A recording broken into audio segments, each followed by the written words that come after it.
With a capacity of 2,000 passengers, this is the MS Queen Elizabeth, and this is the first of 4 trips headed to Alaska here in 2019. It's always exciting to have new travelers here in the city, but why was this so important for a Cunard cruise line to bring this experience back to Vancouver? I think it's a part of our history as well, the connection to Canada, obviously, which is of utmost importance. This is how we were founded, by a Canadian. So I think it's historically the ties need to be there, and this is where we start our voyage up to Alaska. This is where we end our voyage in Alaska. And tell us about that Canadian connection for those that aren't familiar. So it was a Canadian who actually founded Cunard, Samuel Cunard. So obviously this company wouldn't be here without him. We're bringing this experience for those that love the cruise life to go up to Alaska. Perfect time of year to do it, beautiful setup. How is this experience unique aboard this ship compared to all the other cruise ships that are out there? So of course this is Cunard, so it is unique in itself. It's a brand that is completely different to most other brands. So I think the experience is also part of that. We have a lot of things that other cruise lines don't have.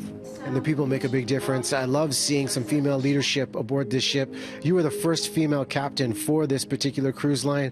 How common is it to see female captains in the industry altogether? So it wasn't very common, and it hasn't been very common, but now we're moving across the brands and you see more and more coming. So I think at this time there is about 8 of us in the cruise industry. What do you love about it? People. The people. I love the guests. I think it's amazing to meet so many different people from all corners of the world. So just on this voyage coming down here, we've had 33 nationalities amongst our guests, and we have over 50 nationalities amongst our crew. So it's just an international world. Here inside the library on the MS Queen Elizabeth. Paul, our entertainment director, how rare is it for a cruise ship to have an immaculate setup like this? Well, it is a library that covers 2 floors, some wonderful tomes, volumes, the latest books on Alaska, of course, and also famous authors as well. So we always say to our guests, whether you want to get involved in all the activities or you want to just find that library book you've always wanted to read, find a beautiful steamer lounge and just watch the world go by. The choice is yours. How many books are in this library right now? Well, I think we probably have around about 500 to 600 at the moment, and there's lots more behind the scenes as well, so we keep changing and updating our library. And what do people want to read about? Well, a lot of people want to read about the places we are actually cruising. So for our Alaska season, we've updated our library with a lot of information books on, of course, Canada. We cannot forget Canada. It's a good country. Absolutely. And also Alaska. And also crime, actually, is a popular topic on board.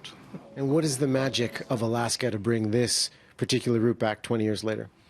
Well, it's wonderful to see our iconic Cunard funnel and house flag actually flying in Vancouver. It's an absolute joy to be back, and we are back for good now, and it's great to see Cunard enjoying. We sailed the beautiful scenic inside passage through Seymour Narrows and coming under the Lions Gate Bridge this morning at 6 o'clock. It actually made our hearts skip a beat. So it's wonderful to be back in Canada and having Vancouver as our home port. We're very, very proud. We have a long season next year.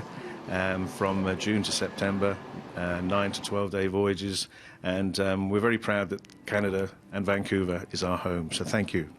You could call this pool party the calm before the storm. The good news is Vancouver will be the home port for the MS Queen Elizabeth. 4 trips to Alaska here in 2019 and 10 more in 2020.